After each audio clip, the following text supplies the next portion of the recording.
my dears. My name is Joanna and I welcome you to Johanna Draconis, the Deconstruction of C-PTSD podcast. In this episode, we will talk about the void inside of you. This is not just related to PTSD, but is definitely one of the worst symptoms when that void turns into chest pain and it becomes painful up to no end. Like it is trying to collapse but still holding together, but you still feel the pain from it trying to collapse.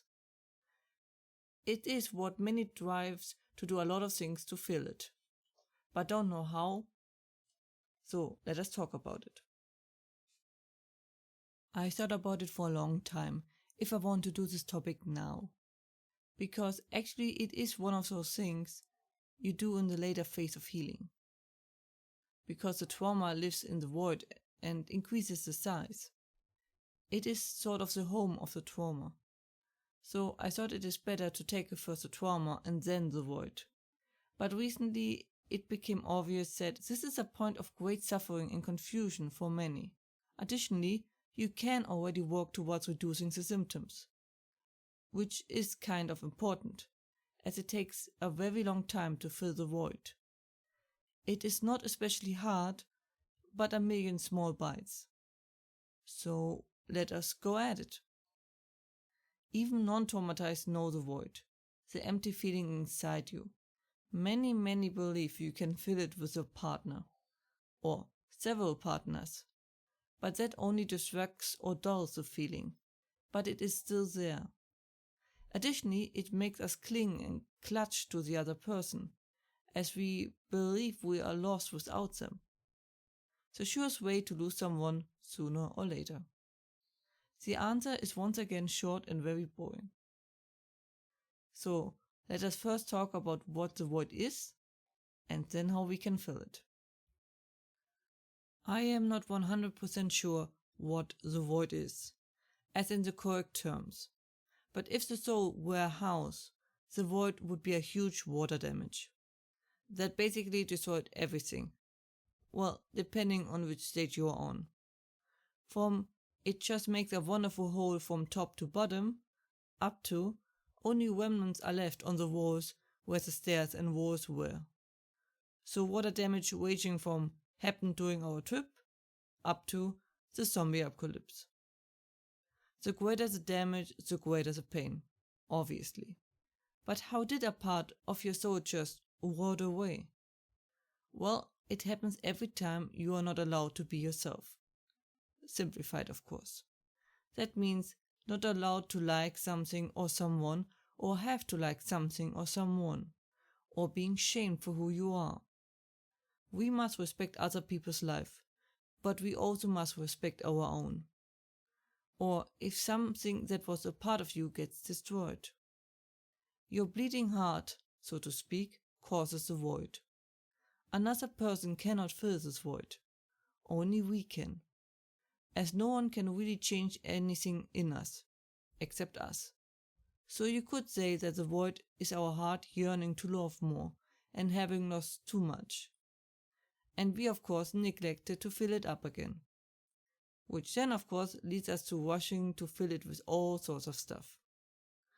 The classics are drugs, alcohol, attention, sex, partners, food, pain, and so on. Basically everything that usually reduces our pain and increases our happiness, which it does, but only temporarily. Sadly, once again, you can't fix overnight what was destroyed over many years.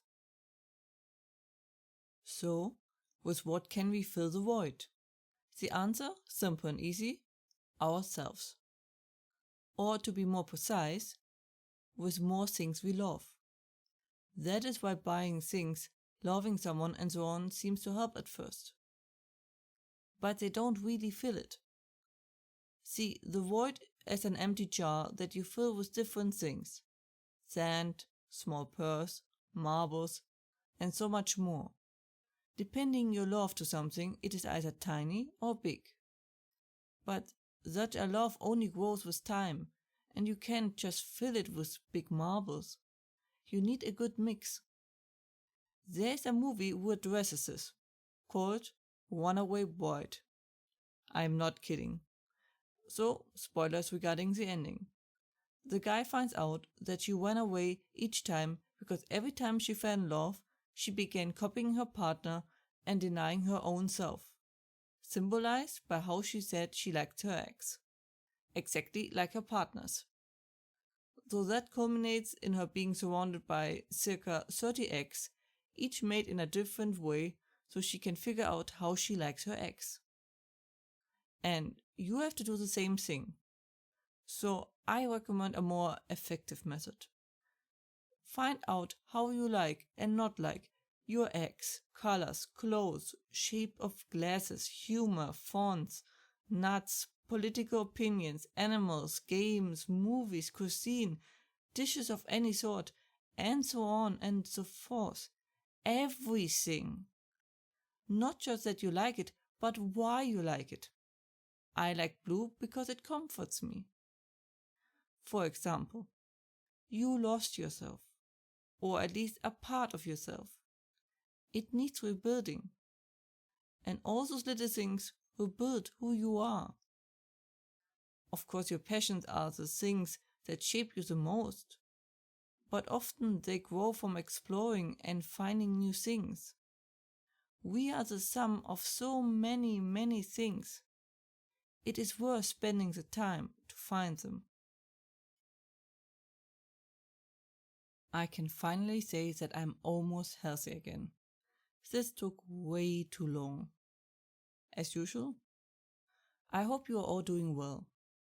I am now looking into learning how I can get my service dog, since my dog is dying, primarily for autism. I don't know the situation in other places, but in Germany it is a nightmare. There's no official standard, which is very atypical for Germany. We have a word, a rule, a piece of paper, and a law for everything. Sadly, we suffer from what many suffer: neglect in maintaining the system. Therefore, our medical section needs some serious updates. A lot of new illnesses and medical conditions have appeared that need attention. But since there is no official standard, there are no schools, and a lot of frauds. It took me hours to even get to places that are legit. Not sure if they can help me. Such a dog costs 25,000 euros on average. They are well worth it, but I don't have so much money. So I am looking into co-training version, which costs just a few thousand. And not money I have lying around, but that is a possible number for me, with a little bit of help from my surrounding and digging a bit. But the dog would mean I would get a lot of independence back, and I don't have to stay inside if I even fear I would get a meltdown. It would allow me to live and work outside in the world, and I think that is worth it. So preferably I wish I didn't need anything and could just live my life as I am and have just pets for their amazing company. That was it for today's episode. I hope I could help you find a few answers for that gnawing void most likely inside of you. It is a bit of work, but well worth it. Also rewards you with a load of self-confidence. If you have any questions or feedback and the like, please let me know at contactme@johannatakonis.com. More information and transcript you can find as usually under johannatakonis.com/podcast and links in the description. I hope to see you next time. Watch yourself and have a wonderful time.